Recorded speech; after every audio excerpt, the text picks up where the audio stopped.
الحمد لله وكفى وسلام على عباده الذين اصطفى أما بعد فأعوذ بالله من الشيطان الرجيم بسم الله الرحمن الرحيم والضحى والليل إذا سجى ما ودعك ربك وما قلى وللآخرة خير لك من الأولى سبحان ربك رب العزة عما يصفون وسلام على المرسلين والحمد لله رب العالمين اللهم صل على سيدنا محمد وعلى آل سيدنا محمد وبارك وسلم اللهم صل على سيدنا محمد وعلى آل سيدنا محمد وبارك وسلم اللهم صل على سيدنا محمد وعلى آل سيدنا محمد وبارك وسلم. الحمدللہ آج تراویح میں قرآن پاک مکمل ہوا تو ختم قرآن کی دعا بھی ہوگی، اس سے پہلے کچھ بات بھی. 20 دن بیانات ہوتے رہے تو درمیان میں جب بھی کوئی ٹاپک دیکھتا تو دل میں آتا، خاص طور سے جن 17واں سے پارہ تھا وما ارسلناک الا رحمۃ للعالمین کی آیت تھی، تو دل میں آیا کہ نبی علیہ السلام کی شان کے بارے میں کوئی بات نہیں ہوئی. تو آج الحمدللہ نبی علیہ السلام ہی کی شان کے بارے میں بات کرنی ہے. ہمیں چاہیے کہ خود بھی اس کو سنا کریں، ان باتوں کو، اور اپنی اولادوں کو پہنچائیں. آج کل انٹرنیٹ کے اوپر اتنے فتنے ہیں.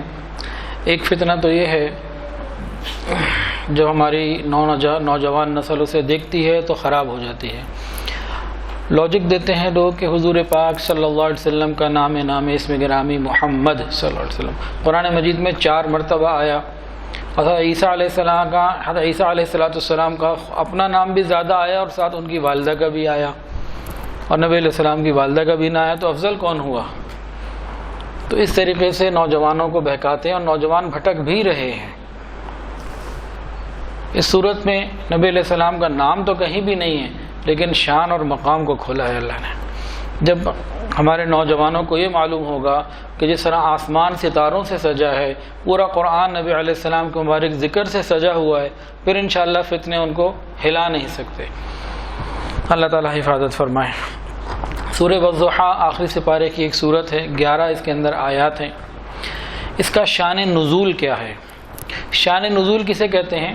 کوئی آیت یا کوئی سورت جس وقت نازل ہونے لگتی تھی، نازل ہو جاتی تھی، اس کے پیچھے کوئی پس منظر، کوئی بیک گراؤنڈ، کوئی حالات، کوئی واقعہ ہوتا تھا، کوئی بات ہوتی تھی جس کے بعد وہ بات آتی تھی، آیت یا سورت نازل ہوتی تھی. تو سورہ والضحیٰ کا شان نزول ہی، اس کو شان نزول کہتے ہیں، بیک گراؤنڈ جو. تو شان نزول اس کا کیا تھا؟ نبی علیہ السلام پر وحی کا سلسلہ شروع ہوا.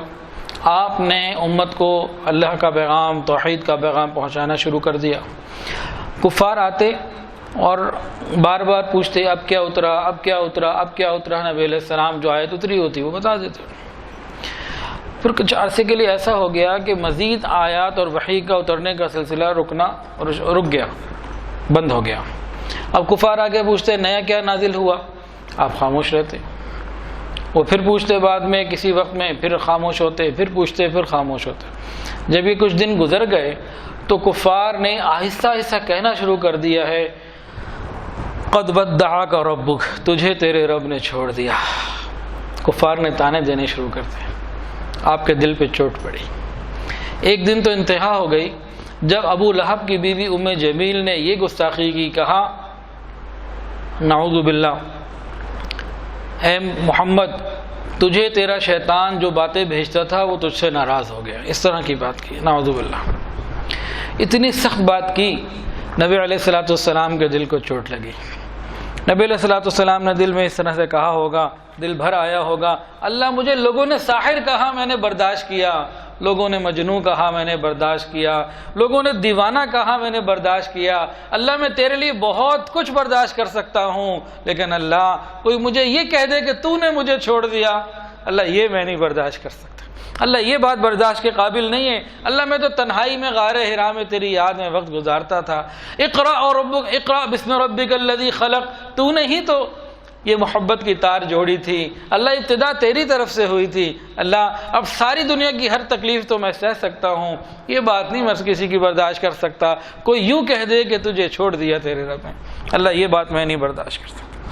نبی علیہ الصلوۃ والسلام کی آنکھیں جب نظریں جب اٹھیں، اللہ رب العزت کی رحمت کو جوش آیا، سیدنا جبرائیل علیہ السلام وحی لے کر نازل ہوئے اور یہ پوری صورت نازل ہوئی۔ کیا فرمایا؟ والضحیٰ واللیل اذا سجا۔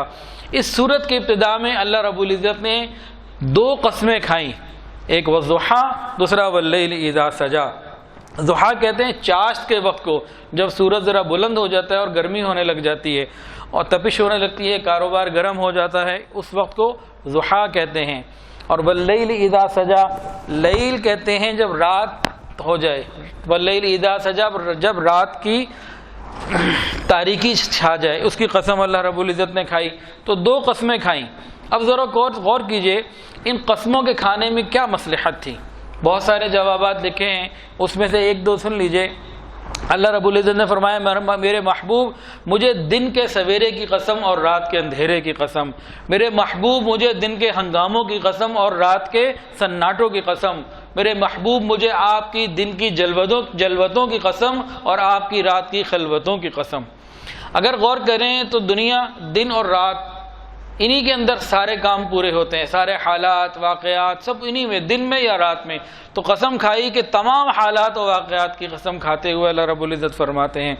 اچھا، اس کا ایک اور بڑا عاشقانہ عارفانہ ترجمہ حضرت مولانا اشرف علی تھانوی رحمۃ اللہ نے کیا، والضحیٰ واللیل اذا سجا۔ کیا مطلب؟ فرمایا کہ والضحیٰ سے اللہ یہ فرماتے ہیں کہ نبی صلی اللہ علیہ وسلم آپ کے چمکتے چہرے کی قسم، میرے محبوب آپ کے چمکتے چہرے کی قسم، واللیل اذا سجا اور آپ کی سیاہ زلفوں کی قسم۔ واقعی بات ایسے ہی ہے، جب کسی سے محبوب شکوہ کرے نا تو جو جس سے شکوہ کیے جائے وہ پھر قسمیں دیتا ہے، اس کے حسن و جمال کی باتیں کرتا ہے، ارے تیرا چہرہ کتنا خوبصورت، تیری کیا بات ہے، تجھے کون چھوڑ سکتا ہے۔ تو اللہ رب العزت نے بھی اپنے محبوب کو ان کے چمکتے چہرے کے حسن کی قسم دی، کالی زلفوں کی قسم دی کہ یہ فرمایا میرے محبوب سوچو تو صحیح، یہ چہرہ یہ کالی زلفیں کیا چھوڑ دینے کے قابل ہیں؟ ارے جب میں نے آپ کی پیشانی کو بنایا تو والقمر کہا، آپ کی آنکھوں کو بنایا تو ما زاغ البصر کہا، ہونٹوں کو بنایا تو شفتین کہا، زبان کو بنایا تو لا تحرک بہ لسانک کہا۔ اے میرے پیارے محبوب، میں نے دو چیزوں کی قسم کھائی ہے، تیرے چمکتے چہرے کی قسم جو دن کی مانند ہے، تیری زلفوں کی قسم، کالی زلفوں کی قسم جو سیاہ رات کی مانند ہے۔ ہم نے تو دن اور رات کہیں جمع نہیں ہوتے، تیری شخصیت کے اندر ہم نے اس کو جمع کر دیا۔ تو اللہ رب العزت نے محبوب کو ان کی محبت کی تسلی دی اور فرمایا اے میرے محبوب، کفار جو آپ کو تانا دیتے ہیں کہ میں نے آپ کو چھوڑ دیا، ہرگز نہیں، مجھے آپ کے چمکتے چہرے کی قسم اور مجھے آپ کی کالی زلفوں کی قسم، ما ودعک ربک وما قلی، تیرے رب نے تجھے چھوڑا بھی نہیں، تجھ سے منہ موڑا بھی نہیں۔ یہ تسلی دے دی، پہلے دو قسمیں کھائیں، اس کے بعد بات کی ما ودعک ربک وما قلی، تیرے رب نے تجھے چھوڑا بھی نہیں، تیرے رب نے تجھ سے منہ موڑا بھی نہیں۔ غور کریں تو جدائی کی دو ہی قسمیں ہوتی ہیں، یا تو انسان ناراض ہو کے جدا ہوتا ہے یا حالات جدا کر دیتے ہیں۔ دیکھیں حالات کی جدائی، ماں اور بیٹے میں محبت ہے لیکن بیٹے کو نوکری کے لیے بیرون ملک جانا پڑ گیا، میاں بیوی میں محبت ہے، خاوند کو کہیں دور جانا پڑ گیا کسی مجبوری میں، عارضی جدائی آ گئی یا موت آ گئی تو جدائی آ گئی۔ تو کبھی حالات جدائی کر دیتے ہیں اور کبھی انسان ناراض ہو کے جدائی اختیار کر لیتا ہے کہ بھئی اب ہمارا تعلق ختم ہو گیا۔ تو دو ہی طریقے عام طور سے جدائی کے ہیں، اللہ نے دونوں ہی کو بیان فرما دیا، ما ودعک ربک وما قلی، میرے محبوب تمہیں کافر تانا دیتے ہیں، تیرے رب نے تجھے چھوڑ دیا، تیرے چمکتے چہرے کی قسم، تیری سیاہ چمکتی زلفوں کی قسم، تیرے رب نے تجھے چھوڑا بھی نہیں اور تیرے رب نے تجھ سے منہ موڑا بھی نہیں۔ اچھا اگر غور کریں تو شان نزول کے اعتبار سے یہاں تک ہی اگر بات ہوتی نا تو بہت کافی تھی، بات کا بہترین جواب آ گیا۔ لیکن جب محبوب کے دل کو غم آ جائے تو پھر تسلیاں دی جاتی ہیں، پھر پچھلے واقعات بھی بتائے جاتے ہیں کہ دیکھو پہلے کیا کیا ہوا تھا۔ اللہ رب العزت کو پچھلی باتوں کو جوڑا اور فرمایا، اس سے آگے یہ بھی فرما دیا وَلَلْآخِرَةُ خَيْرٌ لَكَ مِنَ الْأُولَىٰ، میرے محبوب آپ کا آنے والا ہر دن پہلے سے بہتر ہوتا چلا جائے گا۔ یہ کہتے ہیں آپ سے منہ موڑ لیا، ارے آپ کے چمکتے چہرے کی قسم، آپ کی سیاہ چمکتی زلفوں کی قسم، تیرے رب نے تجھ سے منہ موڑا بھی نہیں، تجھے چھوڑا بھی نہیں۔ اور آپ کو ہم مزید تسلی دیتے ہمارا یہ تعلق بڑھتا چلا جائے گا، بڑھتا چلا جائے گا، آپ کا ہر آنے والا دن پہلے سے بہتر ہوگا۔ وَلَلْآخِرَةُ خَيْرٌ لَكَ مِنَ الْأُولَىٰ۔ کیا مطلب پہلے سے بہتر ہوگا؟ میرے محبوب آپ کا عالم ارواح میں رہنا بہتر تھا، بطن مادر میں آ جانا اور بہتر ہو گیا، اور آپ کا بطن مادر سے پیدا ہو جانا اور بہتر ہو گیا۔ پھر آپ کا بچپن بہت اچھا تھا، آپ کی جوانی اس سے بہتر ہو گئی۔ پھر نبوت کا مل جانا، آپ کی جوانی بہت عمدہ تھی لیکن نبوت کا مل جانا اور بہتر تھا۔ غار حرا میں آپ کا تنہائیوں میں مجھے پکارنا اچھا تھا لیکن اس کے بعد توحید کی لوگوں کو دعوت دینا یہ آپ کے لیے اور بہتر تھا۔ میرے محبوب آپ کا ہر آنے والا وقت پہلے سے بہتر ہوگا۔ میرے محبوب مکہ میں آپ کا دعوت دینا بہت اچھا تھا لیکن معراج میں جانا اس سے اور زیادہ بہتر ہو گیا۔ پھر مکہ سے مدینہ ہجرت کر جانا یہ اور آپ کے لیے بہتر ہو گیا۔ پھر بدر میں آنا، پھر احد میں فتح کا پانا، پھر خندق میں فتح کا پانا یہ اس سے اور بہتر ہو گیا۔ پھر فاتح مکہ بن کر مکہ میں داخل ہونا یہ اس سے بہتر ہو گیا۔ پھر حجۃ الوداع میں تمام صحابہ کے سامنے آپ کا خطبہ دے دینا اور بات کرنا اس سے بھی بہتر ہو گیا۔ میرے محبوب دنیا میں آپ کا رہنا بہتر تھا، ارے میرے پاس آ جانا یہ اور بہتر ہو گیا۔ وَلَلْآخِرَةُ خَيْرٌ لَكَ مِنَ الْأُولَىٰ۔ آپ کا ہر آنے والا دن پہلے وقت سے بہتر ہوگا۔ میرے محبوب آپ کی دنیا کی زندگی بہت بہتر تھی، قبر کی زندگی اس سے زیادہ بہتر ہے، حشر کا وقت اس سے زیادہ بہتر ہوگا۔ پھر تاج شفاعت آپ کے سر پہ رکھا جائے گا وہ اس سے زیادہ بہتر ہوگا۔ حوض کوثر پہ آپ امتیوں کو جام پلا رہے ہوں گے وہ اور بہتر ہوگا۔ پھر میزان کے قریب امتیوں کا جب حساب میں لے رہا ہوں گا آپ شفاعت کریں گے وہ وقت اور بہتر ہوگا۔ پھر پوری امت کو لے کے جنت میں داخل ہو جانا یہ اور بہتر ہوگا۔ وَلَلْآخِرَةُ خَيْرٌ لَكَ مِنَ الْأُولَىٰ۔ میرے محبوب آپ غور تو کیجئے، دنیا تو ارذل کی طرف واپسی کی طرف لوٹتی ہے۔ قرآن میں اللہ فرماتے ہیں ثم يرد الى ارذل العمر، ہر چیز اپنی نیچے کی طرف ارذل کی طرف لوٹتی ہے۔ ارے ساری دنیا کے لیے ارذل کی طرف لوٹنا ہے، آپ تو افضل کی طرف لوٹتے ہیں۔ وَلَلْآخِرَةُ خَيْرٌ لَكَ، یہ لکا خاص اللہ اپنے محبوب کو فرما رہے ہیں، آپ کی یہ خاصیت ہے، آپ افضل کی طرف لوٹتے چلے جائیں گے، اس میں کوئی شامل نہیں ہوگا۔ تو میرے محبوب ہم آپ کو تسلی دے رہے ہیں، آپ کے چمکتے چہرے کی قسم، آپ کی چمکتی سیاہ زلفوں کی قسم، تیرے رب نے تجھے چھوڑا نہیں، تیرے رب نے تجھ سے منہ موڑا نہیں، اور ہمارا تعلق یہ کافر کیا کہتے ہیں تو بڑھتا چلا جائے گا۔ وَلَلْآخِرَةُ خَيْرٌ لَكَ من الاولیٰ، اور آپ تو افضل کی طرف لوٹتے چلے جائیں گے اور آپ کی تو دل بلندیاں ہوتی چلی جائیں گی، ہمارا تعلق مضبوط سے عظمت ہوتا چلا جائے گا۔ اب دل میں خیال پیدا ہوتا ہے آخر یہ معاملہ کہاں جا کے رکے گا، یہ افضلیت کہاں تک جائے گی؟ دل میں خیال پیدا ہوتا ہے کون سی منزل ہوگی، اس بہتری کا اختتام کیا ہوگا، اس کا کلائمیکس کیا ہوگا۔ آگے اللہ فرماتے ہیں وَلَسَوْفَ يُعْطِيكَ رَبُّكَ فَتَرْضَىٰ، میرے محبوب تیرا رب تجھے اتنا عطا کرے گا تو راضی ہو جائے گا۔ جیسے جیسے ہماری محبت بڑھتی چلی جائے گی، وقت گزرتا چلا جائے گا، محبتیں بڑھتی چلی جائیں گی اور اتنا آپ کو ہم مقام عطا فرما دیں گے۔ وَلَسَوْفَ يُعْطِيكَ رَبُّكَ فَتَرْضَىٰ، تیرا رب تجھے اتنا عطا کرے گا کہ تو راضی ہو جائے گا۔ اب اس کو ذرا غور کریں، سیدنا آدم علیہ السلام سالوں روئے، آنسو بہاتے رہے، کہتے رہے ربنا ظلمنا انفسنا وَإِن لَّمْ تَغْفِرْ لَنَا وَتَرْحَمْنَا لَنَكُونَنَّ مِنَ الْخَاسِرِينَ۔ کوئی پوچھے آپ تو بنی آدم کے والد ہیں، آپ کیوں روتے ہیں، کیا وجہ ہے رونے کی؟ جواب آئے گا اللہ کو راضی کرنا چاہتا ہوں۔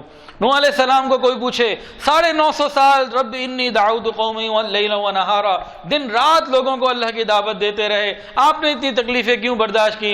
جواب آئے گا کہ اللہ راضی ہو جائے۔ تو یونس علیہ السلام سے پوچھے مچھلی کے پیٹ میں اتنے اندھیروں میں آپ پروردگار کو پکارتے رہے، لا الہ الا انت سبحانک انی کنت من الظالمین پکارتے رہے، آپ کیا چاہتے ہیں؟ جواب آئے گا اللہ کو راضی کرنا چاہتا ہوں۔ ایوب علیہ السلام کا حال دیکھیے، سارا جسم بیمار ہے لیکن زبان سے دل سے اللہ کو یاد کرتے پکارتے ہیں، ارے آپ صبر کا پہاڑ بنے ہوئے، آپ کیا چاہتے ہیں؟ میں پروردگار کو راضی کرنا چاہتا ہوں۔ ابراہیم علیہ السلام کو دیکھیے، آگ میں پھینکا جا رہا ہے، آگ میں جا رہے ہیں، فرشتہ آتا ہے میری کوئی مدد کی ضرورت کہ نہیں، مجھے کوئی تیری ضرورت نہیں، اچھا اللہ سے دعا کر لو، اللہ سے مانگ لو وہ آپ کی مدد کرے، نہیں وہ میرا حال جانتا ہے، ہو سکتا ہے مجھے وہ جلا کے خوش ہو۔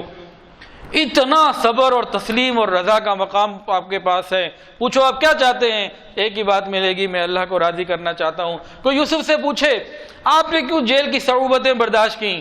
آپ کو تو وقت کی حسینائیں پکارتی تھیں، بلاتی تھیں، دعوت دی تھی ہمارے ساتھ وقت گزارے، آپ نے جیل کی یہ صعوبتیں تکلیفیں کیوں برداشت کی؟ جواب ملے گا، میں اللہ کو راضی کرنا چاہتا ہوں. کوئی یعقوب علیہ السلام سے پوچھے اتنا کیوں روئے؟ وَابْيَضَّتْ عَيْنَاهُ مِنَ الْحُزْنِ فَهُوَ كَظِيمٌ، کہ آنکھوں کی بینائی متاثر ہو گئی. جواب ملے گا، میں اللہ کو راضی کرنا چاہتا ہوں. کوئی موسیٰ سے پوچھے، موسیٰ کلیم اللہ سے، آپ در بدر سفر ہی سفر، ادھر سے ادھر بنی اسرائیل کی باتیں برداشت کرنا، اتنی مشقتوں میں زندگی گزاری، آپ کیا چاہتے ہیں؟ جواب ملے گا، اللہ کو راضی کرنا چاہتا ہوں. کوئی عیسیٰ علیہ السلام سے پوچھے آپ کی محنتیں، آپ کے مجاہدے، آپ کیا چاہتے ہیں؟ جواب ملے گا، اللہ کو راضی کرنا چاہتا ہوں. سب انبیاء نے جتنی مشقتیں اٹھائیں، تکلیفیں اٹھائیں، پریشانیاں اٹھائیں، کس لیے؟ اللہ کو راضی کرنا چاہتا ہوں. ایک ہی جواب ملے گا. انبیاء کے بعد کوئی صحابی ہوں، ولی ہوں، قطب ہوں، غوث ہوں، ابدال ہوں، یہ مدرسے میں پڑھنے والے قاری ہوں، طلباء ہوں، طالبات ہوں، معلمات ہوں، عالمات ہوں، یہ برسرے سر پہ اور کندھوں پہ اٹھا کے چلنے والے جماعت کے حضرات ہوں، یا پرانے چلے جائیے مجتہد کوئی ہو، محدث کوئی ہو، فقیہ کوئی ہو، جس سے پوچھ لو آپ کیا چاہتے ہیں، پوری کائنات ایک جواب دے گی. جو مسلمان ہے کہ میں اللہ کو راضی کرنا چاہتا ہوں، تو پوری کائنات کدھر لگی ہوئی؟ اللہ کو راضی کرنے کے لیے. اور اللہ کے محبوب کیا شان ہے آپ کی، اللہ تعالیٰ خود فرما رہے ہیں وَلَسَوْفَ يُعْطِيكَ رَبُّكَ فَتَرْضَىٰ، میرے محبوب میں آپ کو اتنا دوں گا کہ آپ راضی ہو جائیں گے. میرے محبوب آپ غور تو کیجئے، آپ نے انگلی اٹھائی، ہم نے چاند کے 2 ٹکڑے کر دیے. آپ کے ہاتھ اٹھے، ہم نے بارش برسا دی. ابو ہریرہ آپ کے پاس آئے، ماں کے لیے دعا کرو، آپ نے ہاتھ اٹھائے، ابو ہریرہ گھر نہ پہنچے، ماں کو ہدایت ہم نے دے دی. میرے محبوب آپ نے عمر مانگا، ہم نے عمر خطاب آپ کو دیا. آپ کی انگلیوں سے ہم نے ضرورت کے وقت میں پانی کو جاری کر دیا. میرے محبوب جو تو چاہے وہ میں کر دیتا ہوں. ارے جو تیرا ہے وہ میرا ہے، جو تیرا نہیں وہ میرا بھی نہیں. قُلْ إِن كُنتُمْ تُحِبُّونَ اللَّهَ فَاتَّبِعُونِي يُحْبِبْكُمُ اللَّهُ، میرے محبوب اعلان کر دیجئے جو آپ کا ہے وہ میرا ہے، جو آپ کا نہیں وہ میرا بھی نہیں.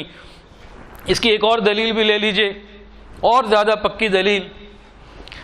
عبادت ہوتی تھی، نماز ہوتی تھی بیت المقدس کی طرف رخ کر کے، لیکن محبوب کے دل کی خواہش یہ تھی کہ بیت اللہ جو ابراہیم علیہ السلام نے بنایا ہے اس کی طرف رخ کیا جائے. آپ کا تعلق اس سے بہت خاص تھا.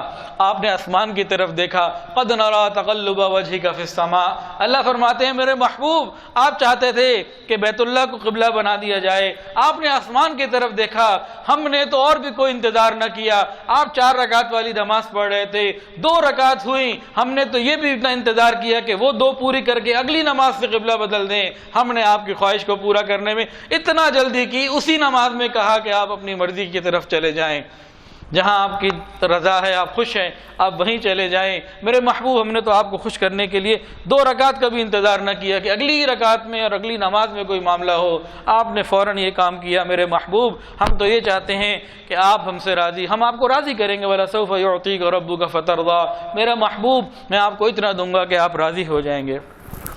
اب یہاں ایک اور بات، یہ سوال پیدا ہوتا ہے کہ نبی علیہ السلام راضی کیسے ہوں گے، وہ کون سا مقام ہے؟ تو ایک مرتبہ نبی علیہ السلام نے صحابہ کو بتایا کہ اللہ تعالیٰ نے ہر نبی کو ایک ایسی دعا مانگنے کا اختیار دیا کہ جو مانگے ایز اٹ از قبول، بالکل اسی طرح. تو صحابہ نے پوچھا کہ آپ کو بھی اختیار ملا، آپ نے کیا مانگا؟ میں نے تو کچھ نہیں مانگا، میں نے تو اس دعا کو قیامت کے دن کے لیے ریزرو کر لیا ہے، محفوظ کر لیا ہے. قیامت کے دن اپنے امتیوں کی شفاعت کروں گا، اور اپنے امتیوں کے لیے میں نے اس کو محفوظ کر لیا ہے. اور میں بھی اللہ رب العزت سے اس وقت تک راضی نہیں ہوں گا جب تک میرا آخری امتی جنت میں نہ چلا جائے. ساری کائنات اللہ کو راضی کرنے میں لگی ہوئی. محبوب کی شان کو دیکھیں، محبوب کا مقام کو دیکھیں. محبوب فرما رہے ہیں آپ کے مقام کو تو دیکھیں کہ میں بھی اس وقت تک راضی نہیں ہوں گا جب تک میرے سارے امتی، آخری امتی بھی جنت میں داخل نہیں ہوں گے، میں اس وقت تک جنت میں داخل نہیں ہوں گا. یہ اللہ رب العزت نے شان اپنے محبوب کو عطا فرمائی، اور جو محبوب کے محبوب ہیں ان کو بھی اللہ نے ایسے مقامات عظیم عطا فرمائے ہیں. صدیق اکبر رضی اللہ تعالیٰ عنہ یہ کون ہیں؟ یہ محبوب کے محبوب ہیں. ان کو بھی اللہ نے اسی طرح کی شان عطا فرمائی۔ ہجرت کے موقع پہ تو خاص طور سے سیدنا صدیق اکبر رضی اللہ تعالیٰ عنہ نے نبی علیہ السلام کو خوش کر دیا تھا۔ ہوا کیا، حکم تھا ہجرت کا، خود ساتھ ہو گئے۔ بیٹی اسما کو کہا چھوٹی ہو روز کھانا پکا کے غار ثور میں پہنچانا، تم چھوٹی ہو تمہاری طرف کسی کی نظر نہیں جائے گی۔ بیٹے عبداللہ کا کہا کہ تم ذرا ارد گرد کے حالات کی خبر لے کے پہنچانا۔ غلام فہیرہ کو کہا کہ دیکھو کہ تم بکریاں چرانے کے بہانے وہاں ہمیں دودھ پلا دینا۔ سارا مال ساتھ لے لیا، مال سب ساتھ لے لیا، خود ساتھ ہو گئے، پورے خاندان کو خدمت میں لگا دیا۔ ایسی عظیم اور بہترین قربانیت کی۔ نبی علیہ السلام کے ساتھ ہیں۔ پہلے دن بی بی اسما نے کھانا پہنچایا، دوسرے دن جب کھانا پہنچایا تو چہرے کے اوپر جو ہے نا زخم کا نشان، اور چہرہ غمزدہ بھی تھا، غمگین بھی تھا۔ نبی علیہ السلام نے پوچھا اسما کیا بات ہے، کیوں غمگین ہوئے، نشان کیسا ہے؟ اسما کہنے لگی اللہ کے رسول کل جب میں کھانا پہنچا کے واپس جا رہی تھی، راستے میں خدا کا دشمن ابو جہل مجھے ملا۔ اس نے کہا اسما بتا تیرا باپ کہاں ہے، تجھے پتہ ہے؟ میں نے بتا دی ہاں مجھے معلوم ہے، صدیق کی بیٹی تھی، جھوٹ کیسے بولتی، دشمن کو دیکھ کے بھی جھوٹ نہیں بولا۔ میں کہا بتا مجھے، کہ نہیں میں نہیں بتاتی۔ کہا بتا مجھے نہیں تو میں تیرے ساتھ تجھے ماروں گا، یہ کروں گا وہ کروں گا۔ کہا میں تجھے نہیں بتاتی۔ اللہ کے حبیب اس نے مجھے زور سے مارا، میں نیچے گری پتھر کے اوپر، اس کے بعد اس نے بالوں سے پکڑ کے مجھے کھینچا اور مجھے کہا اسما بتا تیرا باپ کہاں ہے، نہیں تو میں تجھے جان سے مار دوں گا۔ میں نے بھی اس کو کہہ دیا وہ اسما کی جان تیرے حوالے، وہ خدا کے دشمن ابو جہل، اسما کی جان تیرے حوالے، لیکن محمد عربی کو تیرے حوالے ہرگز نہیں کروں گا۔ ابو بکر صدیق رضی اللہ عنہ کے اتنے احسانات تھے نبی علیہ السلام پر، آپ نے ایک موقع میں فرما دیا تھا ابو بکر اللہ تجھے، میں نے تمام لوگوں کے احسانات کا بدلہ چکا دیا، ابو بکر تیرے احسانات کا بدلہ اللہ ہی قیامت کے دن دے گا۔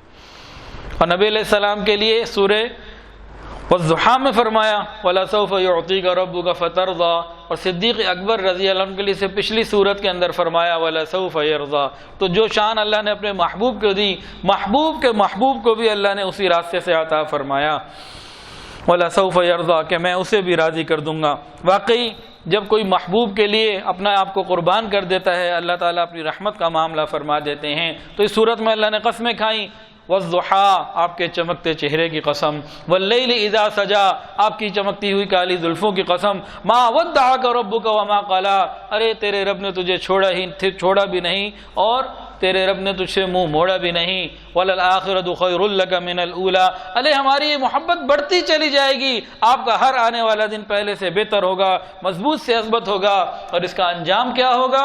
ولسوف یعطیک ربک فترضیٰ، تیرا رب تجھے اتنا دے گا تو راضی ہو جائے گا۔ میرے محبوب ساری دنیا مجھے راضی کرنا چاہتی ہے، میں تجھے راضی کروں گا، میں تیری رضا کو چاہوں گا، اور جو آپ کو پیارے ہوں گے، جو آپ کے محبوب ہوں گے، میں ان سے بھی محبت کروں گا۔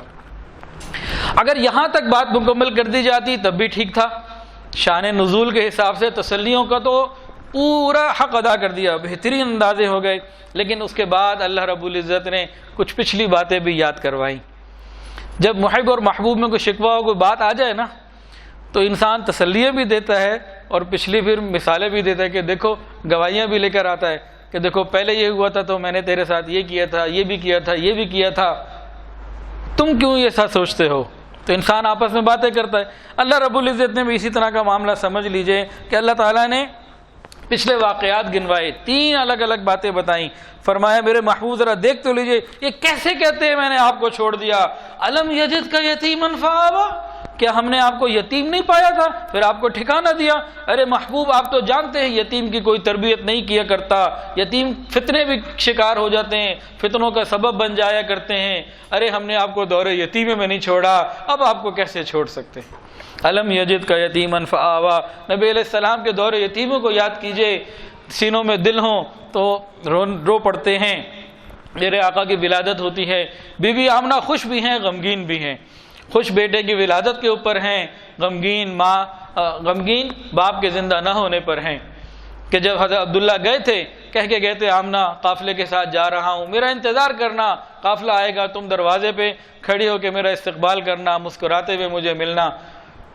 لیکن آج وہ غمگین اس لیے ہیں کہ باپ کا سایہ نہیں، دل میں خیال پیدا ہوا ہوگا کاش باپ ہوتا، سیر پہ لے جاتا، لیکن کیا معلوم تھا کہ اللہ تعالیٰ یوں فرما رہے ہیں کہ گویا کہ آمنہ تم کیوں پریشان ہوتی ہو، کوئی بات نہیں، اس کا باپ اگر اس کو سیر پہ نہیں لے جائے گا، ارے ہم اس کو عرشوں کے اوپر سیروں پہ بلائیں گے، ہم اس کو جنت کی سیر کرائیں گے، آسمانوں کی سیر کروائیں گے۔ خیال آیا ہوگا کاش باپ زندہ ہوتا، کھلونے لے کر آتا، اللہ نے بھی تسلی دے دی، ارے کیوں پریشانی کا معاملہ رکھتی ہو، کیوں پریشان ہوتی ہے، کیوں غم کرتی ہو، ہم آسمان کے چاند کو اس کا کھلونا بنا دیں گے۔ آپ لیٹے ہوتے تھے، ایسے ہلتے تھے، آسمان کا چاند ہلا کرتا تھا۔ ایک صحابی فرماتے ہیں ہمیں اسی وقت اندازہ ہو گیا تھا کوئی مقام ہے آپ کا، آپ چاند کا، آپ نے انگلی کا اشارہ کیا، اللہ نے چاند کے 2 ٹکڑے کر دیے، تو اللہ رب العزت نے تو اتنا رحمت کا معاملہ فرمایا۔ بی بی آمنہ جس دن ولادت ہوتی ہے غمگین بھی ہیں اور بچے کی ولادت پہ خوش بھی ہیں۔ بہرحال جب 6 سال کے قریب کی عمر ہوئی، باپ کا سایہ نہیں تھا، یتیمی تھی، انہوں نے سوچا والدہ نے کہ چلو میں اپنے میکے بھی ہوا ہوں، میکے کی طرف چلی گئیں، مدینہ کی طرف۔ تو راستے میں ایک مقام تھا، تو والد کی قبر بھی آتی تھی نبی علیہ السلام کی، تو وہاں رکی۔ نبی علیہ السلام فرماتے ہیں کہ میری والدہ جب والد کی قبر پہ رکی تو رو پڑی، میں بھی والدہ کو دیکھ کے رو پڑا، مجھے نہیں پتا تھا وہ کیوں رو رہی ہیں، بس مجھے کو تھوڑا تھوڑا یاد ہے کہ وہ قبر پہ گئی تھیں۔ پھر وہ مدینہ گئیں، واپسی کا جب سفر شروع ہوا تو مقام ابوا پر جب پہنچیں تو بی بی آمنہ والدہ کا بھی انتقال ہو گیا، نبی علیہ السلام کی والدہ ماجدہ کا بھی انتقال ہو گیا۔ مقام ابوا پہ قبر الحمدللہ جانے کی توفیق ملی، سعادت ہوئی، وہاں ان کا انتقال ہو گیا۔ اب نبی علیہ السلام رہ گئے، ام ایمن ایک باندی تھی، نبی علیہ السلام اس پہ خوب روئے بھی، چھوٹی سی عمر تھی۔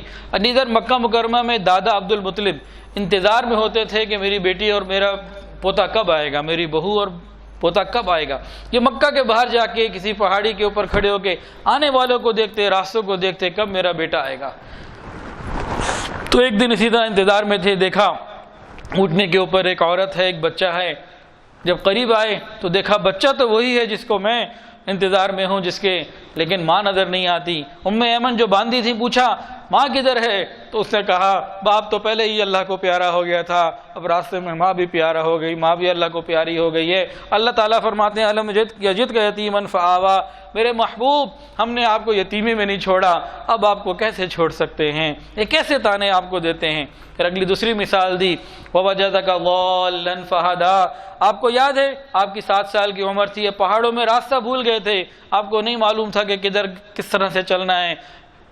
ادھر ابو جہل گزرا، اس نے آپ کو گھوڑے پہ بٹھایا، اس نے آپ کو پیچھے بٹھایا، گھوڑا نہیں چلا، اس نے جب آپ کو آگے بٹھایا تو گھوڑا چل پڑا۔ ہم نے اس کو بھی پیغام دے دیا تھا کہ کائنات کا صدر نشین ہے، آگے رکھو گے تو تمہاری سواری جنت پہنچے گی، نہیں تو تمہاری سواریاں بھی بند ہو جائیں گی۔ اور آپ کو یاد ہوگا میرے محبوب جب آپ دنیا میں تشریف لائے تھے، ہر طرف کفر کے اندھیرے تھے، ہر طرف بے حیائی، بے دینی، ظلم، ہر چیز کا سلسلہ تھا، اندھیرے ہی اندھیرے تھے۔ پھر ہم نے آپ کو ہادی بنا کر بھیجا اور آپ کو ہم نے ہدایت دی، آپ قرآن پاک کی روشنی لے کر ان کے پاس آئے۔ اس گمراہی کے وقت میں جب آپ پیدا ہوئے تھے ہم نے آپ کو نہیں چھوڑا تھا، اور جب آپ قرآن کا نور اور ہدایت لے کے ان کے پاس آ گئے، اب ہم آپ کو کیسے چھوڑ سکتے ہیں۔ ما ودعک ربک وما قلی، میرے محبوب آپ کے رب نے آپ کو چھوڑا بھی نہیں اور منہ موڑا بھی نہیں۔ ایک تیسرا واقعہ سنایا ووجدک عائلا فاغنی، تیسری بات فرمائی ہم نے آپ کو بے سر و سامان پایا اور غنی کر دیا۔ کیا مطلب؟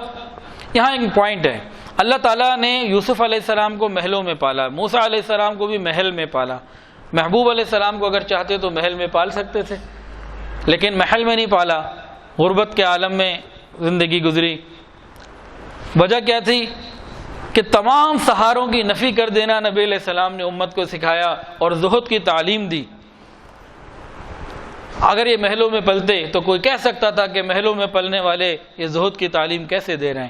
اللہ تعالیٰ نے آپ کو تکلیفوں میں اور اس طرح غربت کے عالم میں اس ماحول کے اندر رکھا کہ جب آپ پیدا ہوئے تھے تو بی بی آمنہ کے ہاں چراغ میں جلانے کے لیے تیل بھی نہیں تھا۔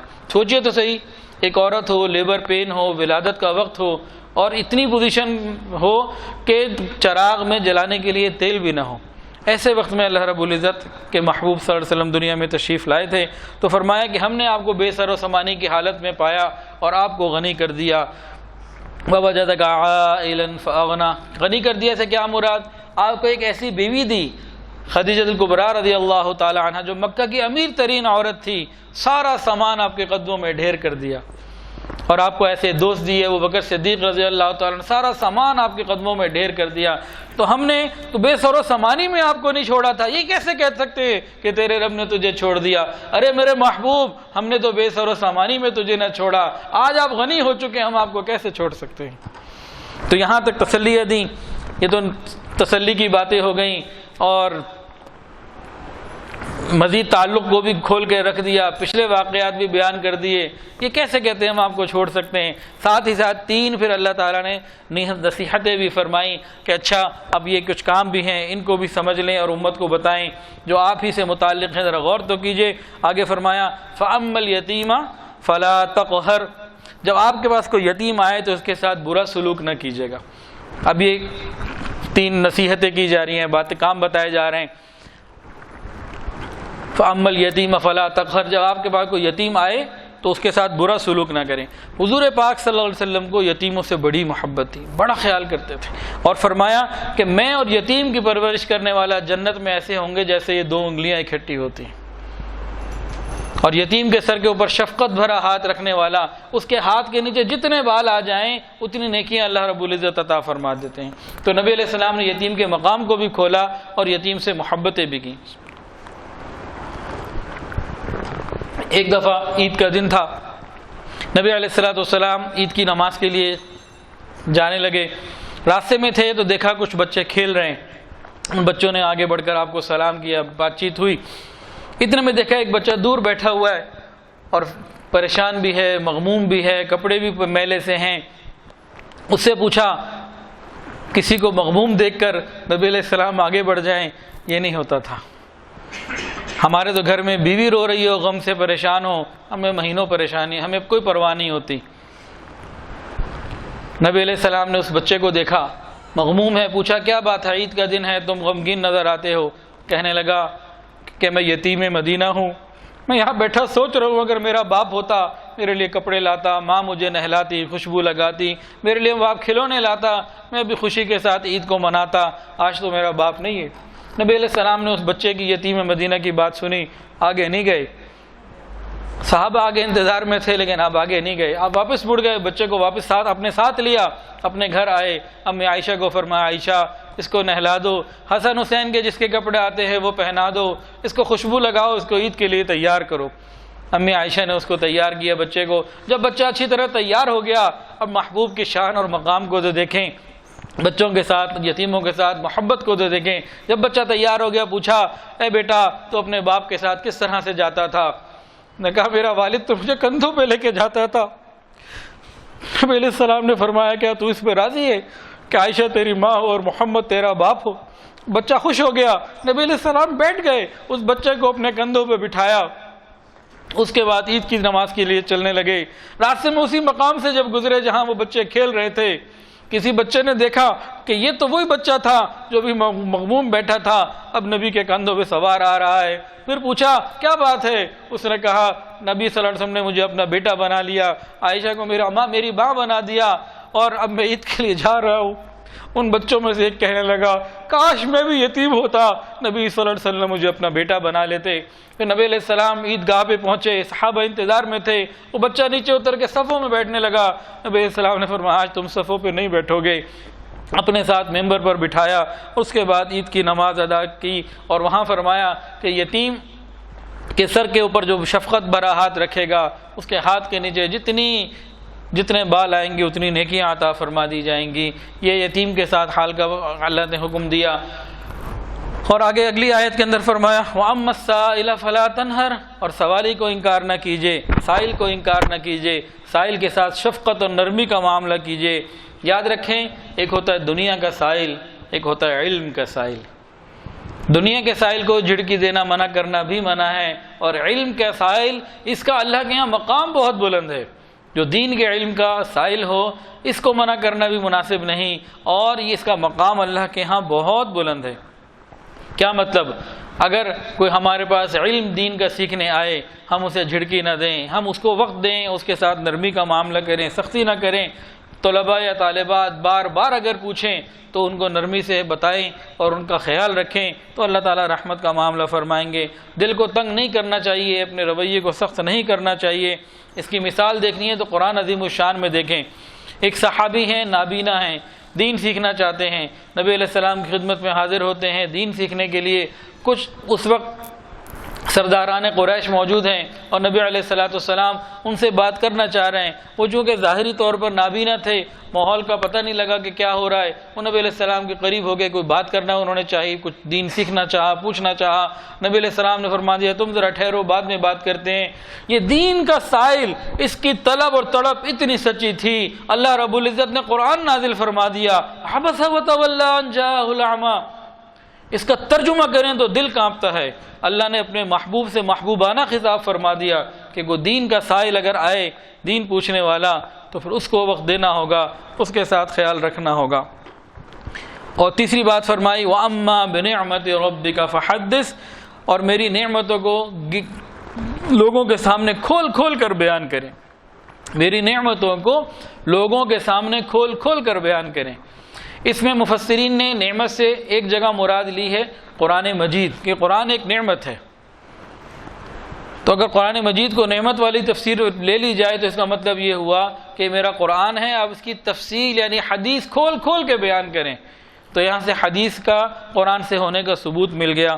اور دوسرا اس کا معنی یہ لیا جائے گا کہ کفار آپ کو تانے دیتے ہیں، تیرے رب نے تجھے چھوڑ دیا، ارے آپ ان کو بتائیے کہ یہ کتنے معاملات ہیں اور کتنی یہ محبتیں ہیں، کتنی پچھلی نعمتیں ہمارے اوپر آپ کے اوپر کی ہیں، آپ ان کو یہ سمجھا دیں گے، انہیں معلوم ہو جائے گا۔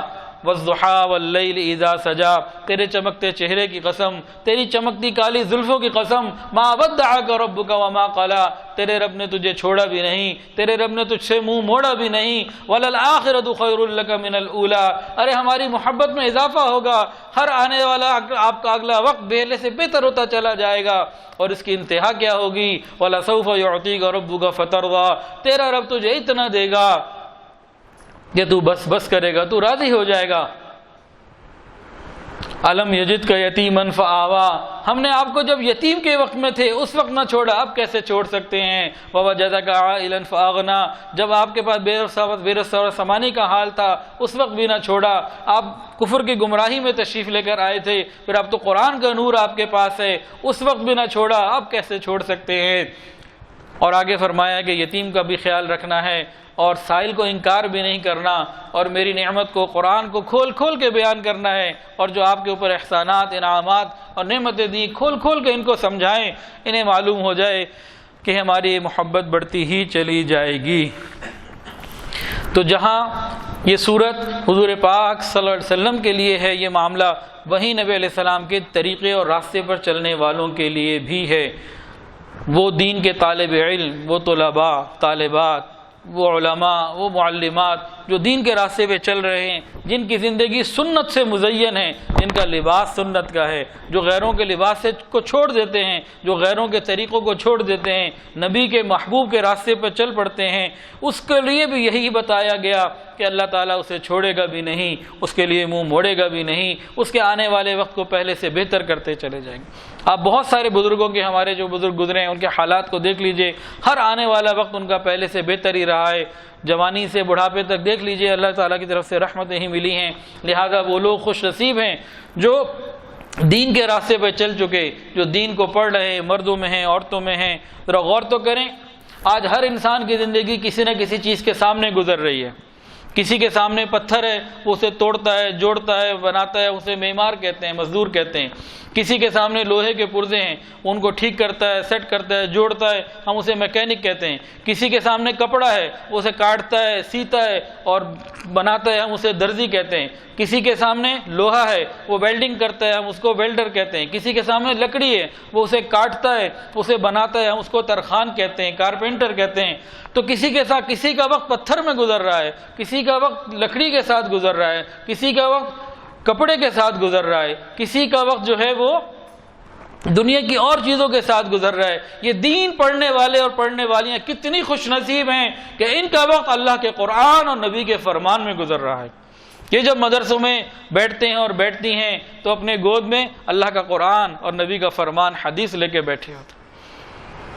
یہ تو اللہ کا چناؤ ہے، یہ آسان اور عام بات تو نہیں ہے۔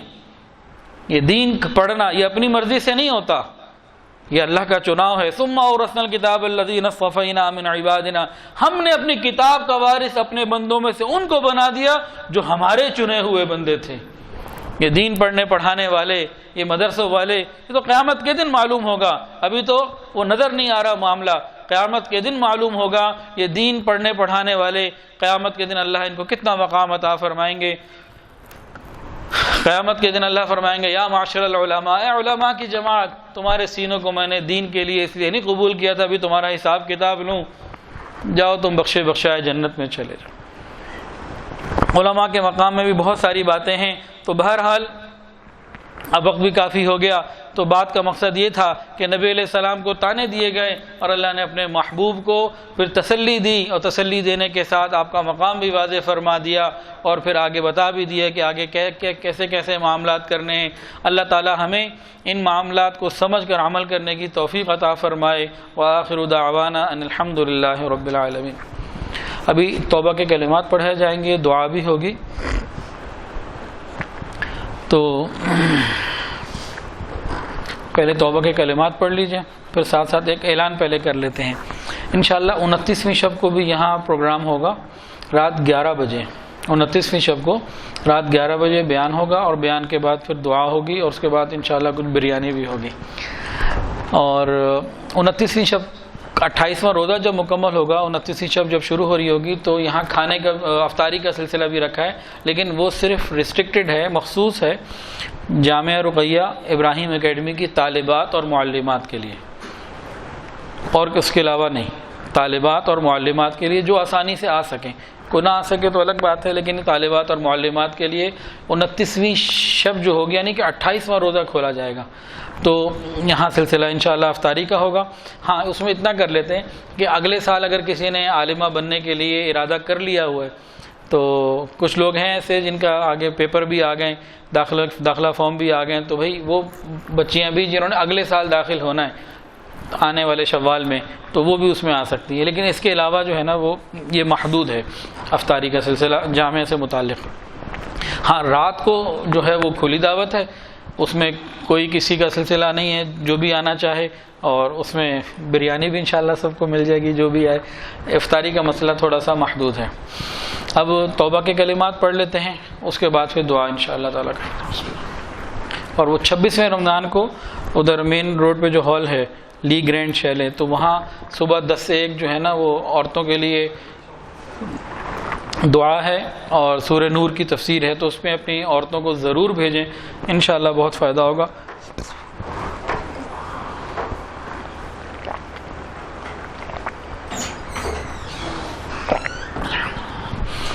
توبہ کے کلمات پڑھ لیجیے۔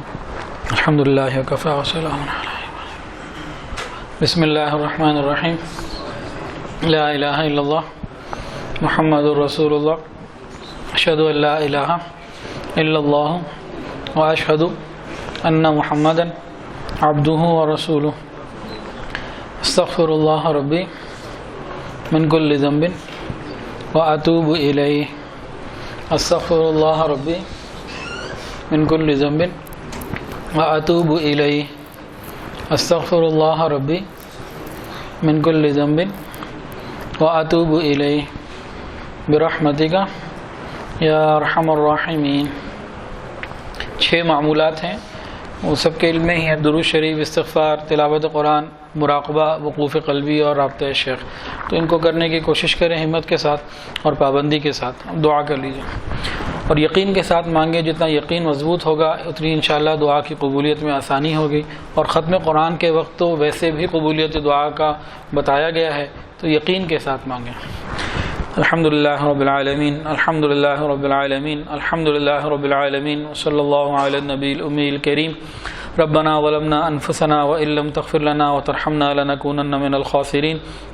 اللہ ہم آپ کے عاجز مسکین بندے ہیں، اللہ ظاہر میں بندے حقیقت میں نہایت ہی گندے ہیں۔ یا اللہ ہمارے دلوں کی گندگیوں کو دور فرما، ہمارے سینوں کو اپنے نور سے منور فرما، ہمارے دلوں کو اپنی یاد سے آباد فرما، اللہ سینوں کو اپنی محبت سے لبریز فرما، خطاؤں سے درگزر فرما، عیبوں کی پردہ پوشی فرما، اللہ اپنی رحمتوں کی پشت پناہی نصیب فرما۔ رب کریم سر کے بالوں سے لے کر پاؤں کے ناخنوں تک نیکی تقوی عطا فرما، حیا اور پاک دامنی والی زندگی عطا فرما، بے حیائی سے محفوظ فرما۔ رب کریم ہماری تنہائیوں کو پاکیزہ فرما، ہماری مجالس کو پاکیزہ فرما، ہماری راتوں کو پاکیزہ فرما، ہماری باتوں کو پاکیزہ فرما، ہماری سوچ کو پاکیزہ فرما۔ اللہ موبائل اور انٹرنیٹ کے جائز استعمال تک ہمیں محدود رہنے کی توفیق عطا فرما۔ یا اللہ جن لوگوں کے پاس جانے سے آپ راضی ہوتے ہیں اللہ وہاں جانے کی توفیق عطا فرما، جن کے ہاں جانے سے آپ ناراض ہو جاتے ہیں اللہ وہاں جانے سے ہماری حفاظت فرما، جن سے باتیں کرنے سے آپ ناراض ہو جاتے ہیں اللہ پیکج لے لے کر ان سے باتیں کرنے سے ہماری حفاظت فرما، جن سے باتیں کرنے سے آپ راضی ہوتے ہیں اللہ ان سے بات کرنے کی توفیق عطا فرما۔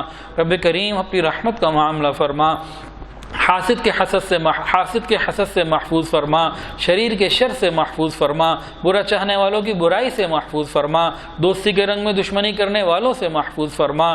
رب کریم برا چاہنے والوں کی برائی سے محفوظ فرما۔ رب کریم ہمارے دلوں کو صاف فرما، دلوں کی گندگیوں کو دور فرما، ہماری نگاہوں کو پاک فرما، ہماری سوچ کو پاک فرما۔ اللہ ہماری دلوں میں اپنی محبت کو پیدا فرما، بوٹی بوٹی میں اپنی محبت پیدا فرما، روئیں روئیں سے اپنے ذکر کو جاری فرما۔ رب کریم ہمارے فیصلوں میں برکتیں عطا فرما، وقت کے مطابق صحیح فیصلے کرنے کی توفیق عطا فرما، ہمارے گھروں میں برکتیں عطا فرما، ہمارے اعمال میں برکتیں عطا فرما، ہماری صحت میں برکتیں عطا فرما۔ یا اللہ اولاد میں برکت عطا فرما، گھر میں برکت عطا فرما، کاروبار میں برکت عطا فرما، اعمال میں برکت عطا فرما، قدم قدم پر برکتوں کو ہمارے ساتھ شامل حال فرما۔ رب کریم اپنے در سے لگائے رکھنا، اپنی رحمت کے سائے میں چھپائے رکھنا، اللہ ایک لمحے کے لیے کبھی کسی غیر کا محتاج نہ کرنا، اللہ ایک لمحے کے لیے بھی کبھی کسی غیر کا محتاج نہ کرنا، اللہ ایک لمحے کے لیے بھی کبھی کسی غیر کا محتاج نہ کرنا۔ یا الہ العالمین جو صاحب اولاد ہیں ان کی اولادوں کو نیکوکار فرما، والدین کی آنکھوں کی ٹھنڈک بنا، متقیوں کا امام بنا، اللہ اولاد کی خوشیاں عطا فرما، اولاد کے غموں سے محفوظ فرما۔ رب کریم جن کی اولاد جوان ہو چکی قدردان رشتے عطا فرما، والدین کے لیے فرائض نبھانے آسان فرما۔ اللہ جو اپنے اولاد کی شادیاں کر چکے ہیں اپنے فرض کو نبھا چکے ہیں اللہ ان کو اولاد کی طرف سے دینی اور دنیاوی خوشیاں عطا فرما، سکون عطا فرما، عافیت عطا فرما۔ اللہ جو نرینہ اولاد کے طالب ہیں اپنی رحمت سے انہیں نیک نرینہ اور صالح اولاد عطا فرما۔ رب کریم ہم سب کو رزق حلال، آسان، فراخ اور بابرکت عطا فرما، حرام اور مشتبہ سے محفوظ فرما۔ اللہ اپنی رحمت کا معاملہ فرما، اللہ سود اور جھوٹ سے محفوظ فرما، غیبت کرنے سے بھی محفوظ فرما۔ رب کریم آج قرآن مجید رمضان المبارک کے اندر مکمل ہو گیا، اللہ اپنی رحمت سے اس کو قبول فرما لیجئے۔ اللہ بے شمار غلطیاں کوتاہیاں پڑھنے میں، الفاظ میں، ادائیگی میں، سننے میں، سنانے میں ہم سے ہوئی ہیں، اللہ جان بوجھ کے بھی ہوئی ہوں گی اور بغیر جانے بھی ہوئی ہوں گی، اللہ اپنی رحمت سے سب کو معاف فرما دیجئے اور اس قرآن کے پڑھنے پر ہمارا مواخذہ نہ فرمائیے، قرآن کو ہمارے حق میں شفاعت کرنے والا بنا دیجئے، اللہ اپنی رحمت کا معاملہ فرما دیجئے، اللہ اس قرآن کو ہمارے لیے نجات کا ذریعہ بنا دیجئے، اللہ قبول فرما لیجئے، کمی کوتاہیوں کو معاف فرما دیجئے۔ اللہ اس مجلس میں اور بھی حفاظ ہیں، اویس بھائی ہیں، حافظ کلیم ہیں، اور بھی حفاظ ہیں جنہوں نے قرآن کو پڑھا ہے اپنے اپنے مقامات پہ، اپنے اپنے جگہوں پہ، اللہ سب کے پڑھنے کو قبول فرما لیجئے، سب کی کمی کوتاہیوں کو معاف فرما دیجئے۔ اللہ جنہوں نے تراویح میں نہیں بھی پڑھا، ویسے جو ہم نے رمضان میں قرآن پڑھا، سب نے مستورات جو پردے میں ہیں اللہ سب کے پڑھنے کو سننے کو قبول فرما، اور جو کمی کوتاہی ہو اپنی خصوصی رحمت سے معاف فرما۔ اللہ حضرت یوسف علیہ السلام کے بھائیوں نے بھی تو یہی کہا تھا وَتَصَدَّقْ عَلَيْنَا کہ ہمارے اوپر صدقہ کر دو، ہمارے پاس قیمت تھوڑی ہے، غلہ پورا دے دو۔ اللہ ہم بھی آپ سے یہی درخواست کرتے ہیں، عمل ہمارے پاس تھوڑے ہیں، اجر آپ پورا عطا کر دیجئے، آپ دینے میں کمی نہ فرمائیے، اللہ اپنی رحمت کا معاملہ فرما دیجئے، اس کو قبول فرما لیجئے، اس کو ہمارے لیے نجات کا ذریعہ بنا دیجئے۔ ہمارے والدین، ہمارے اساتذہ، ہمارے مشائخ، ہمارے متعلقین، ہمارے دوست احباب رشتہ دار، اللہ اس کو سب کے لیے نجات کا ذریعہ بنا دیجئے، پوری امت کے لیے بنا دیجئے، آدم علیہ السلام سے لے کے قیامت تک آنے والے آخری کلمہ گو تک کو اس میں سے حصہ عطا فرما دیجئے اور کامل عطا فرما دیجئے۔ اللہ رحمت کا معاملہ فرما دیجئے، ہمیں آخری سانس تک قرآن اچھے انداز سے پڑھنے کی توفیق عطا فرما۔ اللہ قرآن کو ہماری آنکھوں کا نور بنا، ہمارے سینوں کی بہار بنا، قبر میں ہمارا ساتھی بنا۔ اللہ قرآن کے مطابق عمل کی بھی توفیق عطا فرما۔ اللہ ہمیں حضور پاک صلی اللہ علیہ وسلم کی سچی محبت عطا فرما، کامل اتباع کی توفیق عطا فرما، ایک ایک سنت کو شوق اور محبت سے اپنانے کی توفیق عطا فرما۔ اللہ ہمیں ہمارا لباس سنت کے مطابق ہمیں کرنے کی توفیق عطا فرما، ہمارے ظاہر کو سنت کے مطابق بنا دیجئے اور ہمارے باطن کو ہمارے ظاہر سے اچھا کر دیجئے۔ اللہ ہمیں سنتوں کا عاشق بنا۔ اللہ اپنی رحمت کا معاملہ فرما۔ اللہ ہم میں اور ہمارے گھروں میں جو بیمار ہیں شفا عطا فرما، جو پریشان ہیں پریشانیوں کو دور فرما، جو مقروض ہیں قرضوں کی ادائیگی کے آسان اسباب پیدا فرما۔ اللہ اپنی رحمتوں کا معاملہ فرما۔ اللہ ہم سب کو بار بار حج اور عمرے کی توفیق عطا فرما، اپنے گھر کی قبولیت والی حاضری عطا فرما۔ اللہ وہ کتنے خوش نصیب ہوتے ہیں جو احرام باندھ کر لبیک اللہم لبیک کہتے ہوئے تیرے گھر کی طرف سفر کرتے ہیں۔ اللہ کوئی بیت اللہ کے طواف کرتا ہے، اللہ کوئی مقام ابراہیم پہ تجھے پکار رہا ہوتا ہے، اللہ کو ملتزم سے چمٹ کر تجھے یا اللہ منا رہا ہوتا ہے۔ اللہ ہمیں بھی ان لوگوں میں شامل فرما۔ اللہ وہ جگہ کتنی پیاری ہیں جہاں نبی علیہ السلام چلا کرتے تھے، وحی کا نزول ہوتا تھا۔ اللہ ہمیں بھی مدینہ میں حاضری کی توفیق عطا فرما، روضہ رسول پر کھڑے ہو کر صلاۃ و سلام پیش کرنے کی اور تجدید ایمان کی توفیق عطا فرما۔ رب کریم ہماری ان دعاؤں کو قبول فرما۔ رب کریم ہمارے تینوں حرم کی حفاظت فرما، پوری امت کی حفاظت فرما، دعوت اور تبلیغ کے کام کی حفاظت فرما، جہاں اللہ اللہ تو ان خانقاہوں کی حفاظت فرما، تمام مساجد مدارس مراکز عربیہ کی حفاظت فرما، اقامت دین کی کوششیں کرنے والوں کی حفاظت فرما۔ اللہ ہم پر رحمت کی نظر فرما۔ اللہ ہمارے ادارے الکحف ایجوکیشنل ٹرسٹ کو بھی قبول فرما، ابراہیم اکیڈمی اور جامعہ رقیہ للبنات کو بھی قبول فرما۔ اللہ ہمارے جتنے بھی شعبے ہیں، اللہ 10-12 شعبے ہیں 15، سب کو قبول فرما، سب میں برکتیں عطا فرما، آسانیاں عطا فرما۔ جو ہمارے معاونین ہیں انہیں اپنے مقربین میں شامل فرما۔ اللہ جو کام کے لوگ ہیں، خدمت کے لوگ ہیں اور جس شعبے سے بھی متعلق ہیں، اللہ سب کو قبول فرما، سب پر اپنی خصوصی رحمت کی شفقت کی نظر فرما۔ اللہ جو ہمارے آگے کے مستقبل کے ارادے اور منصوبے ہیں وہ بھی اپنی رحمت سے پورا فرما، جتنی ضروریات ہیں غیب کے خزانوں سے پوری فرما۔ اللہ اپنی خصوصی رحمت میں ہم سب کو شامل فرما۔ یا الہ العالمین ہمیں نفس و شیطان کے حوالے نہ فرمائیے، ہماری حفاظت فرما لیجئے۔ اللہ شیطان نے ہمیں بہکانے کے لیے قسمیں کھائی ہوئی ہیں، اللہ آپ ہماری مدد فرما دیجئے۔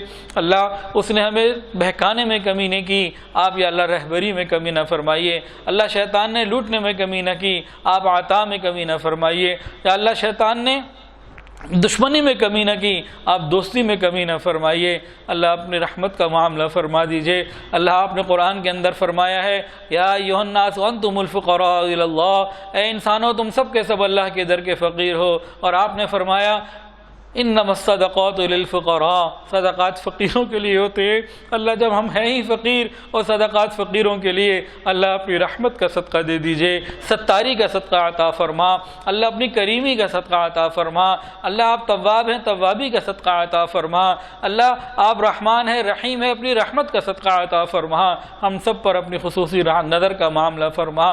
اللہ عمر فاروق رضی اللہ تعالی عنہ ایک وقت تھا تلوار ہاتھ میں لے کے نکلے تھے اور عجیب ارادے سے نکلے تھے، آپ کی رحمت کی نظر پڑ گئی، آپ نے انہیں ہدایت عطا فرما دی۔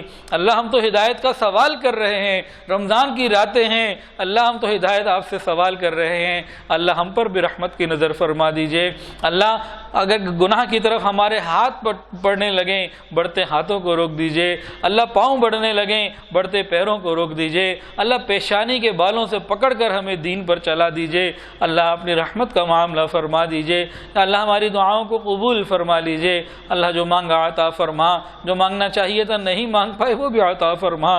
رب کریم اپنی شان کے مطابق عطا فرما، اپنی خصوصی رحمت کا، فضل کا اور عافیت کا معاملہ فرما۔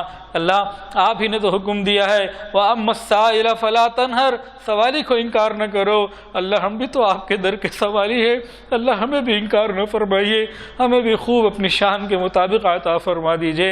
اللہ آپ نے حکم دیا ہے جو اچھے ہیں وہ بروں کے ساتھ اچھا سلوک کریں۔ اللہ آپ اچھے ہیں، ہم برے ہیں، اللہ آپ ہمارے ساتھ اچھا سلوک فرما لیجئے۔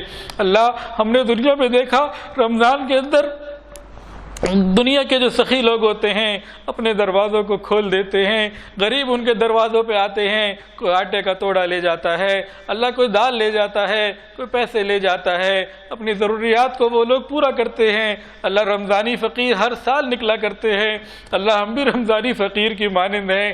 اللہ رمضان پیکج میں سے ہمیں مغفرت عطا کر دیجئے، اللہ رحمت فرما دیجئے۔ اللہ کوئی مندر اور گرجے سے نکل کر جہنم میں چلا جائے سمجھ آتی ہے، اللہ کوئی رمضان میں روزے رکھ کر قرآن پڑھ کر جہنم میں چلا جائے، اس کی بدنصیبی کو کون بیان کرے۔ اللہ ہمیں آپ نے قرآن کی نسبت عطا کی، اپنے محبوب صلی اللہ علیہ وسلم کی نسبت عطا کی، اللہ آپ نے ہمیں دین کی نسبت عطا کی۔ لوگ ہمیں، ہمارے گھر والوں کو، خاندان کو اور ہمارے تعلق والوں کو دین کی نسبت سے جانتے ہیں۔ اللہ اس نسبت کی لاج رکھ لیجئے۔ اللہ ہمارے پاس عمل تو کوئی نہیں، اگر کچھ ہے بھی تو کبھی غیبت سے ضائع کر بیٹھے، کبھی حسد سے ضائع کر بیٹھے، کبھی تکبر کے بول سے ضائع کر بیٹھے، کبھی ریاکاری کی وجہ سے ضائع کر بیٹھے۔ ہم تو لٹے پٹے ہیں۔ اللہ ہم نے دنیا میں دیکھا جو لٹے پھٹے لوگ ہوتے ہیں، لوگ ان کے لیے کہاں کہاں سے سامان لے کے پہنچتے ہیں، امداد ان کی کرتے ہیں۔ اللہ ہم بھی بالکل لٹے پٹے ہیں، کچھ اگر اعمال کیے تھے تو شیطان نے ضائع کروا دیے۔ اللہ اب خالی جھولی دے کے تیرے سامنے بیٹھے ہیں، اللہ رحمت فرما دیجئے۔ ایک دفعہ محبت کی نگاہ ڈال دیجئے، اللہ ایک دفعہ محبت سے دیکھ لیجئے، اللہ اپنا بنا لیجئے، اپنے کام میں لگا لیجئے، ایک دفعہ محبت سے دیکھ لیجئے۔ اللہ تیری ایک نگاہ کی بات ہے، ہماری زندگی کا سوال ہے، اللہ ایک دفعہ محبت سے دیکھ لیجئے۔ اللہ زندگی گزر گئی ہمیں کہتے کہتے ہم آپ کے ہیں، اللہ آج ایک مرتبہ فرما دیجئے کہ ہاں تم میرے ہو۔ اللہ رحمت فرما دیجئے، ہمیں اپنا بنا لیجئے، اللہ اپنا بنا لیجئے۔ اللہ ہمارے ظاہر کو ہی قبول کر لیجئے۔ اللہ ہمارے اعمال کی حقیقت تو کوئی نہیں ہے، لیکن اللہ آپ سے رحمت کا سوال کرتے ہیں، اللہ رحمت فرما دیجئے۔ اللہ خوشیوں میں ہمیں اپنی اوقات سے باہر ہونے سے بچا لیجئے، دائرہ شریعت سے باہر ہونے سے بچا لیجئے، اور غموں کے اندر بھی یا اللہ ہمیں دائرہ شریعت میں رہنے والا بنا دیجئے۔ اللہ خوشیوں میں ہمیں بے حال ہونے سے بچا لیجئے، اللہ اپنی رحمت کا معاملہ فرما دیجئے۔ اللہ بہت سارے لوگوں نے دعاؤں کے لیے کہا اور جو کہنا چاہتے تھے نہیں کہہ پائے، اور وہ لوگ جن کا حق ہے کہ ہم ان کے لیے دعائیں کرتے رہا کریں، رب کریم سب کے لیے خیر کے فیصلے فرما۔ ہماری وہ معلمات جنہوں نے اس دفعہ الحمدللہ 37 مقامات پہ دورہ قرآن کروائے ہیں، اللہ سب کو قبول فرما لیجئے۔ جن معلمات نے کروائے ان کو بھی قبول فرما لیجئے، جن لوگوں نے سنا ان کو بھی قبول فرما لیجئے۔ آئندہ آنے والے سالوں میں اس میں مزید آسانیاں اور برکتیں اور ترقیاں عطا فرما دیجئے، اور رکاوٹوں کو دور فرما دیجئے، نفس و شیطان کے مکر و فریب سے بچا لیجئے، اخلاص عطا کر دیجئے۔ اللہ تمام جماعت کو، تمام ساتھیوں کو قبول فرما لیجئے، اللہ ہماری دعاؤں کو قبول فرما لیجئے۔ اللہ ہمیں حقوق مانگنے کے بجائے ادا کرنے کا شوق اور اس کی توفیق عطا فرما دیجئے، ہمیں اخلاق نبی عطا فرما دیجئے، یا اللہ ہمیں اچھے اخلاق عطا فرما دیجئے، کریمانہ اخلاق عطا فرما دیجئے۔ یا اللہ ہمیں جہنم کی آگ سے بچا لیجئے۔ اللہ جب ہماری موت کا وقت آئے اللہ ہماری زبانوں سے کلمہ جاری فرما دینا۔ اللہ روز ہم اپنی قبر کے قریب ہو رہے ہیں اور اسے بالکل بھلا بیٹھے ہیں، اللہ ہمیں قبر کی تیاری کی توفیق عطا فرما۔ اللہ جب قبروں میں جائیں ہماری قبروں کو جنت کا باغ بنا دینا، قیامت کے دن جب قبروں سے اٹھیں روشن چہروں کے ساتھ اٹھا دینا۔ اللہ قیامت کے دن اپنے محبوب کا دیدار کروا دینا۔ اللہ ہم نے سنا ہے قیامت قرآن مجید کے اندر ہے، قیامت کے دن کچھ لوگوں کو آپ اندھا کھڑا کر دیں گے، وہ لوگ ہوں گے جو شریعت پر عمل نہ کرتے ہوں گے، آپ کے احکامات کو بھلا دیتے ہوں گے، قیامت کے دن آپ ان کو بھلا دیں گے۔ كذلك فتتك آياتنا فنسيتها وكذلك اليوم تنسى قال رب لم حشرتني أعمى وقد كنت بصيرا. اللہ آپ ان کو کہہ دیں گے دنیا میں تم نے میرے احکامات کو بھلا دیا، تم نماز قضا کر دیتے تھے، تم اور گناہوں میں تھے، تم نے ہمیں دنیا میں بھلایا، آج ہم تمہیں اندھا کھڑا کر رہے ہیں. اللہ اگر ہم دنیا میں قیامت کے دن اندھے کھڑے ہو گئے، اللہ ہم تو ڈبل محروم ہو جائیں گے. اللہ وہ چہرہ جسے آپ نے والضحیٰ کہا، وہ زلفیں جن کو آپ نے واللیل کہا، بڑی تمنا ہے اس چہرے کو دیکھنے کی. اللہ قیامت کے دن اگر اندھے کھڑے ہو گئے آپ کے محبوب کا دیدار نہیں کر سکیں گے. اللہ دوہری محرومی سے بچا لیجئے. دنیا میں تو ایسے وقت میں پیدا ہوا کہ آپ کے محبوب کو نہ دیکھ سکے، آخرت میں بھی محروم ہو گئے. اللہ ہمیں ایسی محرومی سے بچا لیجئے. قیامت کے دن حضور پاک صلی اللہ علیہ وسلم کی شفاعت بھی عطا فرمائیے. حضور پاک صلی اللہ علیہ وسلم کے مبارک ہاتھوں سے جام کوثر بھی عطا فرمائیے. حضور پاک صلی اللہ علیہ وسلم کے جھنڈے تلے جمع فرما دیجئے. اللہ ہمیں ہمارے لباس کو ٹھیک کر دیجئے. ہمیں اللہ غیروں کے لباس سے بچا لیجئے. ہمیں نبی علیہ السلام سے مشابہت کر دیجئے. ہم دنیا اور آخرت میں نیکوں کا ساتھ عطا کر دیجئے، نیکوں کی سنگت عطا کر دیجئے. اللہ دنیا اور آخرت میں نیکوں کی سنگت عطا کر دیجئے. اللہ ہماری عورتوں کے لباس کو بھی ٹھیک کر دیجئے. ہم سب پر رحمت کا معاملہ فرما دیجئے. لباس کے معاملے میں بالخصوص ہمیں شوق عطا فرما دیجئے کہ سنت کے مطابق وہ ایسا ہو کہ آپ کی محبت ہمیں مل جائے. اللہ رحمت کا معاملہ فرما دیجئے. ہمیں شرعی پردے کی توفیق عطا فرما دیجئے. اللہ ہمارے گناہوں کو معاف فرما دیجئے. ہمیں جہنم سے بچا لیجئے. پل صراط کا معاملہ ہمارے لیے آسان فرما دینا. اللہ ہمارے وہ عزیز و قارب دنیا سے چلے گئے، ان کی کلی مغفرت فرما. میری والدہ کی مغفرت فرما. دادا دادی نانا اور باقی تمام رشتہ دار، ہم سب کے جتنے بھی یہاں اس وقت حاضرین موجود ہیں، اللہ ہم سب کے تمام رشتہ داروں کو جو دنیا سے جا چکے، جاننے والوں کو، ان سب کی مغفرت فرما. بلکہ آن لائن بھی جہاں تک آواز جا رہی، اللہ سب کو بھی، سب کے رشتہ داروں کو جو دنیا سے چلے گئے ان کی مغفرت فرما. پوری امت کے جتنے لوگ ابھی تک دنیا سے جا چکے ہیں سب کی مغفرت فرما.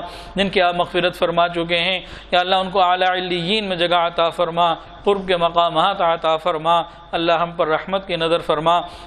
اے اللہ جس لوگوں سے ہم نے دین سیکھا، قرآن پڑھا، ناظرہ پڑھا، حفظ پڑھا اور سلوک کے راستے پہ چلے، بیت ہوئے، اللہ ہمارے اساتذہ مشائخ ان سب کو بہترین جزائے خیر، اجر اور بدلہ عطا فرما.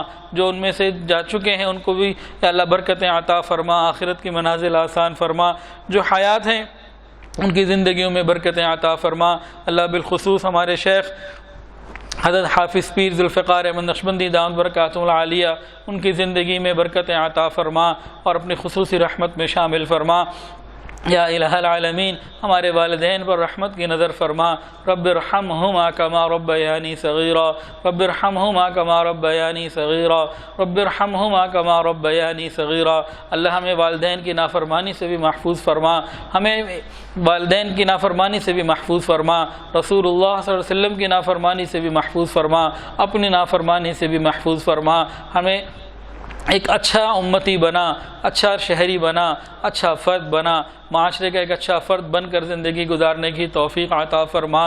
رب کریم ہمارے ملک پاکستان کی حفاظت فرما. چپے چپے اور بچے بچے کی حفاظت فرما. اس کی جغرافیائی سرحدوں کی بھی حفاظت فرما. اس کی نظریاتی سرحدوں کی بھی حفاظت فرما. رب کریم ہماری دعاؤں کو قبول فرما. اللہ آپ روز لاکھوں کی مغفرت رمضان میں کر رہے ہیں. اللہ آج ہماری باری بھی لگا دیجئے. قرآن پاک کی نسبت سے ہماری مغفرت فرما. اللہ ہم یوسف علیہ السلام کے بھائیوں سے زیادہ برے سے لیکن اللہ آپ تو یوسف علیہ السلام سے زیادہ کریم ہیں. آپ کو اپنی کریمی پہ بڑا ناز ہے. قرآن میں جگہ جگہ ذکر ہیں. اللہ یوسف علیہ السلام نے اپنے بھائیوں کو معاف کر دیا تھا. آج آپ اپنے بندوں کو معاف کر کے خوش ہو جائیے. اللہ خوش ہو جائیے، ہمیں معاف فرما دیجئے، خوشی سے معاف کر دیجئے. اللہ آپ کے محبوب صلی اللہ علیہ وسلم بھی کریم تھے. انہوں نے مشرکین مکہ کو فتح مکہ کے موقع پہ سب کو معاف کر دیا تھا. یوں فرمایا تھا لا تثریب علیکم اليوم. اللہ آپ کے محبوب بھی کریم اور آپ تو ان سے بھی زیادہ کریم ہیں، اکرم الاکرمین ہیں. اللہ اپنی رحمت فرما دیجئے. آج ہمیں فرما دیجئے لا تثریب علیکم اليوم. اللہ رحمت کا معاملہ فرما دیجئے. اللہ اگر آپ ہمیں سزا دیں گے، اللہ اگر آپ ہمیں جہنم میں بھیج دیں گے، اللہ آپ کو کوئی فائدہ نہیں ہوگا. آپ کے محبوب کو غم ہوگا. اللہ ہم تباہ برباد ہو جائیں گے اور آپ کا دشمن شیطان خوش ہو جائے گا۔ اللہ اگر آپ معاف فرما دیں یہ بات آپ کو خوب سجتی ہے، اللہ آپ کے محبوب کا دل خوش ہو جائے گا، آپ کا دشمن شیطان تل ملائے گا، آپ کے بندے آزاد ہو جائیں گے۔ اللہ اپنے محبوب کی خوشی کے لیے ہمیں معاف کر دیجئے، اپنے محبوب کے دل کی خوشی کے لیے ہمیں معاف کر دیجئے، ہمیں حضور پاک صلی اللہ علیہ وسلم کی بے ادبی سے محفوظ فرما، یا اللہ ہمیں نبی علیہ السلام کی بے ادبی سے محفوظ فرما۔ وصلی اللہ تعالی علی خیر خلقہ سیدنا محمد وعلی آلہ واصحابہ واہل بیت اجمعین، آمین آمین آمین یا رب العالمین، آمین برحمتک یا ارحم الراحمین۔